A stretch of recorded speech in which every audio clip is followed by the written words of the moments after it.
ભરૂચ શહેર જિલ્લામાં છેલ્લા કેટલાય સમયથી આકાશમાં વાદળોની ફોજ ઉતરી આવતી હતી।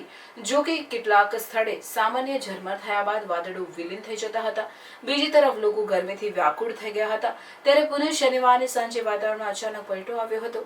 આકાશમાં વાદળોની ફોજ ઉતરી આવવા સાથે વીજળીના કડાકા ભડાકા સાથે વરસાદ વરસવાનો શરૂ થઈ ગયો હતો, જેથી અસહ્ય ગરમીથી અકળાયેલ લોકોએ વરસાદી માહોલ બાદ વાતાવરણમાં ઠંડક પ્રસરતા રાહત અનુભવી હતી।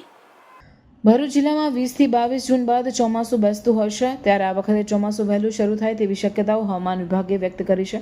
જોકે છેલ્લા અઠવાડિયાથી શહેર જિલ્લામાં વાદળછાયું વાતાવરણ બનવા છતાં વરસાદ વરસ્યો ન હતો।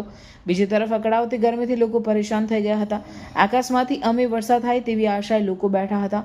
તેવામાં શનિવારે સાંજના સમયે આકાશમાં વાદળોની ફોજ ઉતરી આવી હતી।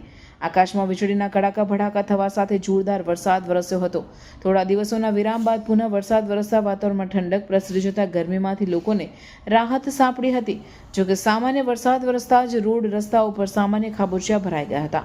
ભારે પવનને કારણે નબીપુર જનોર માર્ગ ઉપર ઝાડ અને વીજ વાયરો તૂટી પડ્યા હતા, જેના પગલે બંબુસર સહિત પંથકમાં વીજ પુરવઠો ખોરવાયો હતો। ભરૂચના નેત્રંગમાં સૌથી વધુ 28 મિલીમીટર વરસાદ વરસ્યો તો ભરૂચ અંકલેશ્વરમાં સામાન્ય વરસાદ નોંધાયો।